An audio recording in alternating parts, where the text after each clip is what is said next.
Bonjour! Join me in my daily juggle between my Calvinist Dutch upbringing and my nowadays lifestyle in France, enjoying my French home and garden, keeping up with my Dutch roots, hopping from travel to home, from work to pastimes, and from family to friends. I am Johanna, and I'm a foreigner in France. Hey, hello everyone! Bonjour tout le monde! And welcome at my place! It is almost the end of the year, almost the last day of the year, almost 2024. And what a wonderful year it has been. I have been traveling, I have been visiting friends, I have been all around. I was able to visit my amazing father and brother in the Netherlands. Hallo papa, hallo Reinder. And what is this video going to be about? Well, today's video is about my souvenirs of my road trip. Indeed, I just came back from an amazing road trip. For all of you who have followed me during these last couple of weeks, you know where I've been to, but I have seen so many beautiful landscapes. I've slept on parkings, I slept in hotels, chateaus, on the ferry, drove over 3,000 kilometers. It will be amazing to see which route I had taken and how I came back, how I went all the way down to Corsica and all the way back to Brittany. I found myself a very old Michelin road map. I'm going to trace my road, draw it down on the map. I love maps. I have maps all over my home, and even though the GPS was very handy, sometimes very naughty, I prefer maps. I prefer the old-fashioned paper foldable ones. It just makes traveling more magical.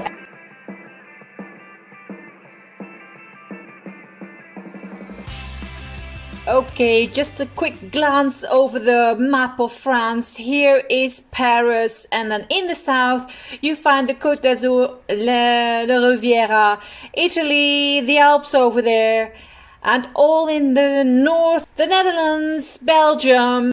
I left on my very first big road trip. On an early morning, I started in Quimper. I had packed all my things and I was ready to go for a couple of weeks to the south of France. And I was so looking forward to my road trip, to my car camping, that I didn't even mind that much all the rain. I was determined to try and avoid as much as possible the tollways so that I would see as much as possible of the country. I have been living in France almost 30 years and I have hardly ever traveled to the south of France.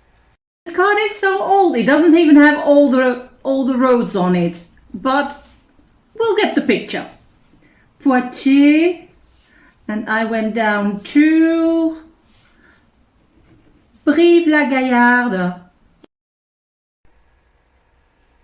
My very first night I spent on a parking near a little place called Lissac-sur-Couze. It was near a lake. It was beautiful, though grey. In the early morning, I took the road again. I was looking forward to discover the Périgord and the Dordogne, and I started my journey in Sarlat.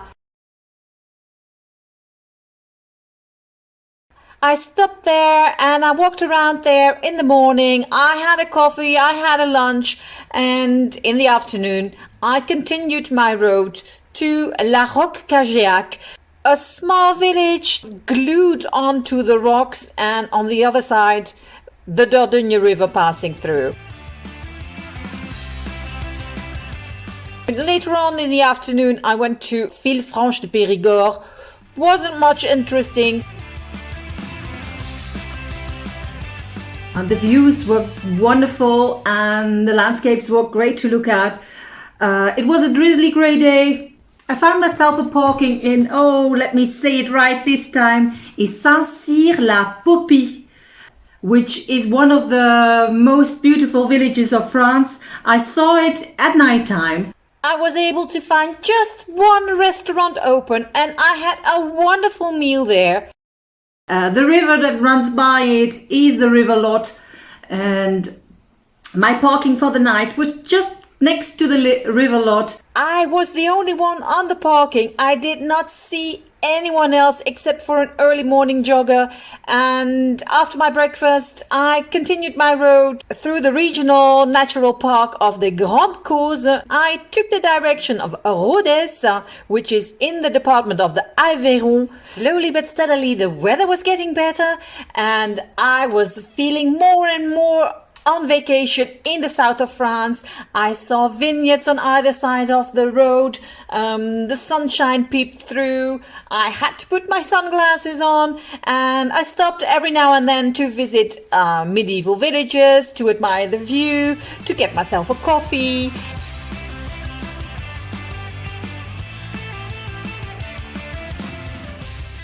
For one night, I slept in what they called a chateau, but really was a big mansion. The hotel in Meilleures was a very nice one. It's open all year. It had a swimming pool and a spa, but of course I did not bring my swimsuit. So I just had a very good night's sleep, and I went off very early in the morning, still in the pouring rain. I was so excited because I was going to where I wanted to go and where people had told me so much about, the National Park of the Cévennes. What a wonderful, magical, mysterious, amazing scenery I saw. I was just in awe of all this natural beauty. Even though I got lost and I didn't find my way, it wasn't all that bad because it was so beautiful. It wasn't a punishment to see it all again.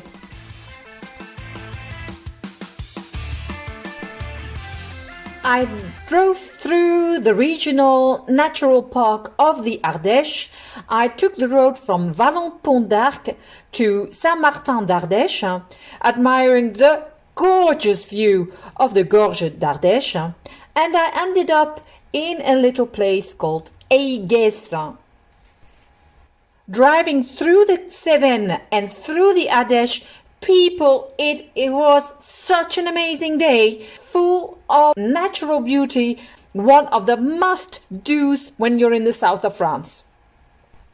And looking at the map now, I can see that I was already so near to the Alps and to Italy and to my final destination, that would be Menton on the Côte d'Azur at the French Riviera.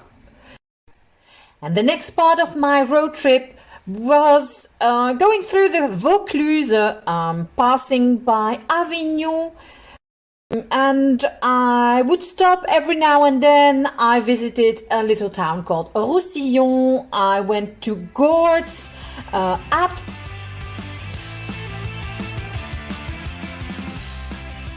You can't imagine how it is for a girl who was born and raised in a flat country like the Netherlands, and how utterly beautiful this was all to me. Heading for the regional natural park of the Verdon.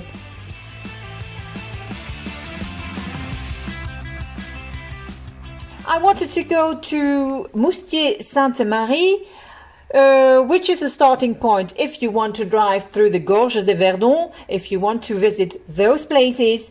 I had found myself the most exciting parking spot, but it was so cold and so remote, and I decided to spend the night in a real bed. The very next morning I visited Moustier-Sainte-Marie and I drove past the Gorges de Verdon. I had to stop every now and then to admire the views, to look what was going on. It was another wonderful day. I have so much video material of that road trip that I can make a 3-hour documentary of it. It was just one of the best days of my life. And without really planning it, I took the Route des Crêtes, which is all over the mountain range. All those views, all those landscapes, it was another gorgeous day.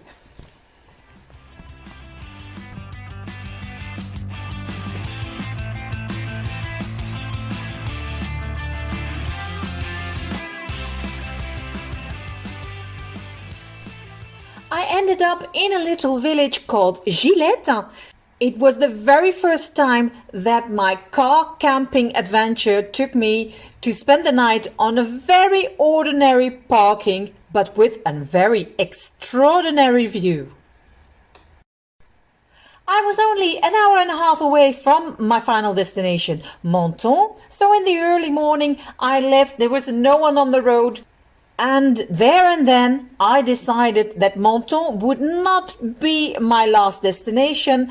Before returning back home, no, I decided that I wanted to go to the island of Corsica. I remember feeling so excited finally seeing the Mediterranean. I must have screamed at that moment seeing that blue of the Côte d'Azur. I spent a lovely morning in Menton. I wandered around the old town. I had my lunch. And then I hit the road again, went through Monaco, Nice, and Cannes on my way to Toulon, where the ferry to the island of Corsica would leave in the early evening. I am a ferry girl. I work on the ferries, but I had never been this south on a ferry going this south.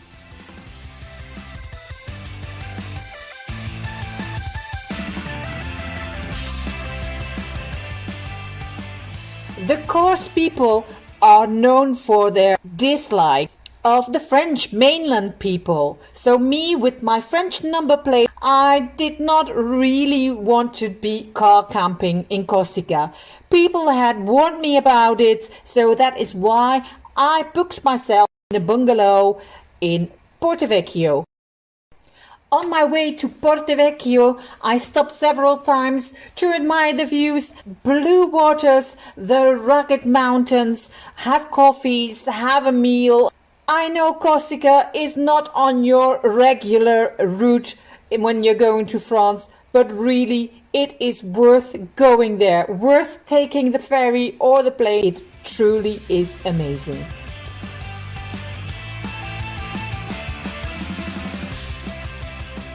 I visited the towns of Porto Vecchio and also of Bonifacio. I wandered around the old town. I admired the views and had a meal there. And to be honest, I think Bonifacio is one of my favorites. I really would like to go back there. After visiting those towns, I headed up north. I had a ferry to catch, stopped once or twice.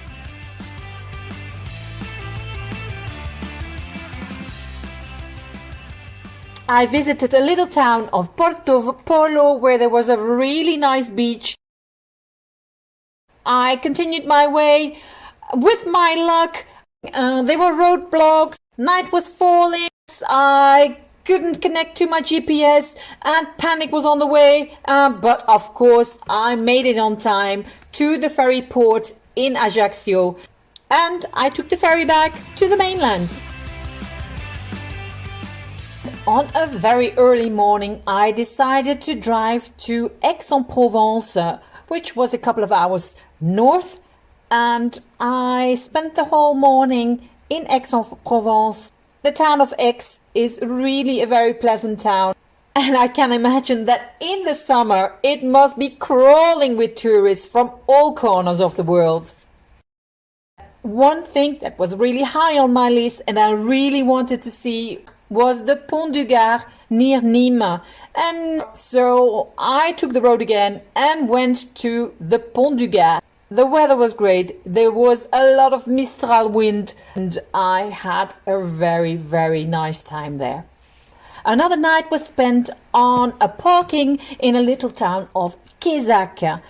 Now, Quézac is in the south of the department of the Lozère, but what a beautiful department it is.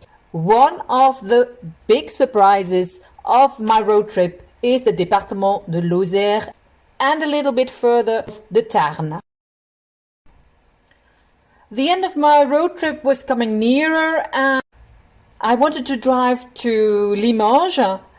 It was quite a long drive, but I managed to stop every now and then on my way. I went through the Département de Cantal, where they make wonderful cheeses, and through the Corrèze, and it's all a volcanic region, so again, the views and the landscapes were changing.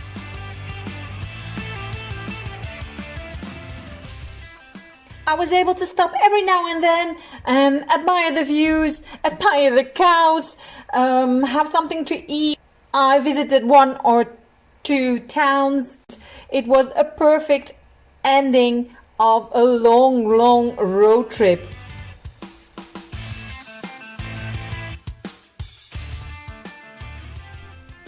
I drove a little bit further than Limoges. I found myself near to a few lakes. Those were the lakes of Saint-Pardoux. There were a couple of nice parkings for my car camping, and I spent the night there. It was starting to rain. Of course it was starting to rain. I was nearly in Bretagne. What do you expect?